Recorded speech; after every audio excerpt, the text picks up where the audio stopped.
العالمین والصلاة والسلام علی سید المرسلین اما بعد فاعوذ باللہ من الشیطان الرجیم بسم اللہ الرحمن الرحیم۔ ہماری کسی بھی ویڈیو میں کوئی بھی ایک لفظ بھی آپ ایسا نہ پائیں گے جو اللہ تعالیٰ کے حکم اور اس کے نبی اکرم صلی اللہ علیہ وآلہ وسلم کی تعلیمات سے ہٹ کر ہو۔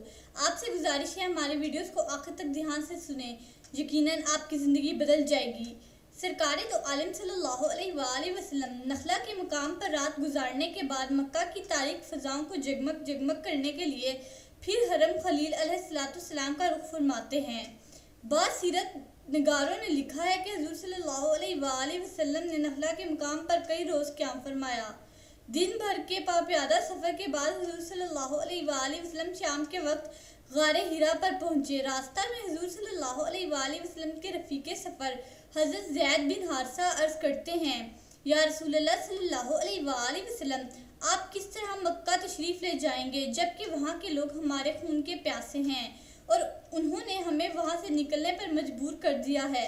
ان کو یہ خدشہ تھا کہ سرکار دو عالم صلی اللہ علیہ وآلہ وسلم جب مکہ میں داخل ہوں گے تو مکہ کے مشرکین پہلے سے بھی زیادہ حضور صلی اللہ علیہ وآلہ وسلم کو اذیت پہنچائیں گے۔ لیکن سرکار دو عالم صلی اللہ علیہ وآلہ وسلم نے اپنے مخلص ساتھی کو یہ فرماتے ہوئے تسلی دی، اے زید، اللہ تعالیٰ اس مشکل کو خود آسان فرما دے گا۔ بے شک اللہ تعالیٰ اپنے دین کو غلبہ دے گا اور اپنے نبی کی مدد فرمائے گا۔ حضور صلی اللہ علیہ وآلہ وسلم ہرا کے مقام پر پہنچے۔ وہاں عبداللہ بن الریقت سے ملاقات ہوئی۔ شیخ ابو زہرہ لکھتے ہیں کہ حضور صلی اللہ علیہ وآلہ وسلم نے اسے ماتم بن عدی کے پاس بھیجا۔ ان کو جب یہ پیغام پہنچا تو انہوں نے کہا، میں بصر و چشم حاضر ہوں، آپ عرض کرو کہ میرے پاس تشریف لائیں۔ چنانچہ ابن عریقت نے یہ پیغام رحمت عالم کی بارگاہ میں عرض کیا۔ حضور صلی اللہ علیہ وآلہ وسلم مکہ میں تشریف لے آئے اور یہ رات متم بن عدی کے پاس بسر فرمائی۔ جب صبح ہوئی تو متم اپنے 6 یا 7 بیٹوں کے ہمراہ حضور پاک صلی اللہ علیہ وآلہ وسلم کو لے کر مسجد حرام کی طرف روانہ ہوا۔ متم اور اس کے بیٹوں نے ہتھیار سجائے ہوئے تھے، تلواریں گلے میں حمائل کی ہوئی تھی۔ جب مسجد حرام میں پہنچے تو اس نے حضور علیہ السلام سے عرض کیا، آپ طواف فرمائیں، اور خود اپنے بیٹوں کے ساتھ چوکس ہو کر بیٹھ گیا۔ اس کے 4 بیٹے بیت اللہ شریف کے ایک ایک کونا پر کھڑے ہو گئے۔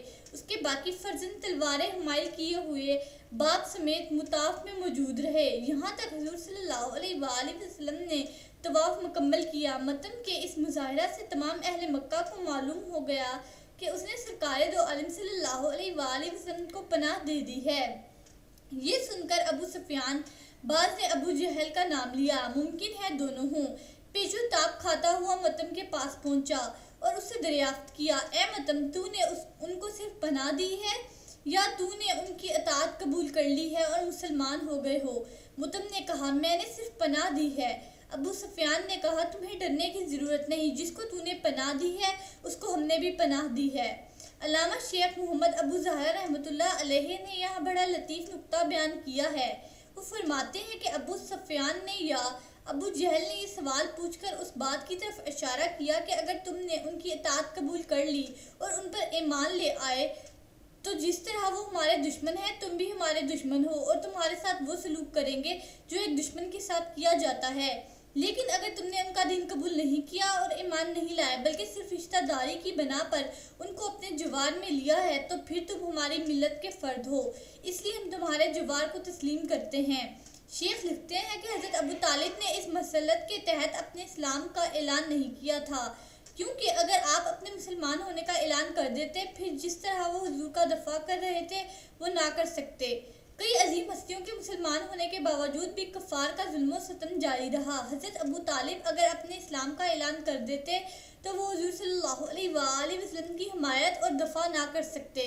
شیخ موصوف کی عبارت ملاحظہ ہو، اس سے اللہ تعالیٰ کی اس حکمت کا پتہ چلتا ہے جس کی وجہ سے ابو طالب نے حضور صلی اللہ علیہ وآلہ وسلم کی حمایت کے باوجود اسلام کا اعلان نہ کیا، کیونکہ اگر وہ اسلام کا اعلان کر دیتے تو کفار ان کے ساتھ بھی اس طرح برسر پیکار ہو جاتے جس طرح وہ دوسرے حضور صلی اللہ علیہ وآلہ وسلم کے پیروکاروں کے ساتھ برسر پیکار تھے، اور ان کی اظہار ثانی میں انہیں نہ کسی رشتہ داری کا پاس تھا اور نہ کسی وعدہ کا۔ یہاں یہ شبہ پیدا ہوتا ہے کہ رحمت عالم صلی اللہ علیہ وآلہ وسلم نے ایک کافر کے جوار پناہ کو کیوں قبول کیا؟ اس کی وجہ یہ ہے کہ حضور صلی اللہ علیہ وآلہ وسلم کے مکہ سے طائف جانے کی خبر وہاں کے سارے باشندوں کو ہو گئی تھی، نیز طائف کے مکینوں نے جو انسانیت سوچ سلوک کیا تھا اس کا بھی انہیں علم ہو گیا تھا۔ انہوں نے اجتماعی طور پر یہ فیصلہ کیا کہ وہ حضور صلی اللہ علیہ وآلہ وسلم کو مکہ میں داخل نہیں ہونے دیں گے۔ اس وقت مسلمانوں کی تعداد اتنی نہ تھی کہ مشرکین مکہ کے اس منصوبہ کو اپنی قوت بازو سے خاک میں ملا سکتے، اور نہ ابھی جہاد کا اذن ملا تھا۔ ان حالات میں یا تو حضور صلی اللہ علیہ وآلہ وسلم مکہ کے مرکز کو نظر انداز فرما دیتے اور جا کر صحرا کے کسی گوشہ میں فروکش ہو جاتے۔ یہ بات کس طرح بھی دعوت اسلام کے لیے مفید نہ ہوتی۔ نیز حضور صلی اللہ علیہ وآلہ وسلم کے مکہ سے نقل مکانی کے بعد مٹھی بھر جانثار بھی بے آسرا ہو کر رہ جاتے۔ مکہ میں عام قبائل سے مختلف مواقع پر رابطہ قائم کرنے کے جو امکانات تھے وہ بھی معدوم ہو جاتے۔ اس لیے دو مصیبتوں میں سے کمتر مصیبت کے اصول پر عمل کرتے ہوئے مطعم بن عدی کے جوار کو قبول کرنا عین مسلط تھا، اور اس ہادی کامل صلی اللہ علیہ وآلہ وسلم نے اسی صورت کو اختیار کیا جس کے نتائج بہت جلد روح پذیر ہوئے اور اسلام کے سنہری دور کا آغاز ہو گیا۔ حدیث پاک ہے کہ یعنی اللہ تعالیٰ اس دین کی امداد کبھی کسی فاسق و فاجر شخص سے بھی کرا دیتا ہے، اور دوسری حدیث میں ہے کہ اللہ تعالیٰ اس دین کی امداد ایسی قوموں سے کرا دیتا ہے جس کا اس دین سے کوئی حصہ نہیں ہوتا۔ مطعم بن عدی کا خاتمہ اگرچہ کفر پر ہوا، لیکن سرور کائنات صلی اللہ علیہ وآلہ وسلم اس کی اس مروت کو ہمیشہ یاد رکھتے اور اس کا ذکر اچھے الفاظ سے فرماتے۔ جنگ بدر میں جب کفار کو شکست فاشت ہوئی، ان کے 70 جنگجو موت کے گھاٹ اتار دیے گئے اور 70 کافروں کو جنگی قیدی بنا لیا گیا۔ اس وقت حضور پاک صلی اللہ علیہ وآلہ وسلم نے ارشاد فرمایا، اگر مطعم آج زندہ ہوتا اور وہ ان قیدیوں کے بارے میں سفارش کرتا تو اس کی وجہ سے میں ان تمام کو آزاد کر دیتا۔ بسم اللہ الرحمن الرحیم۔ صلی اللہ علی حبیبہ سیدنا محمد وآلہ وصحبہ وسلم۔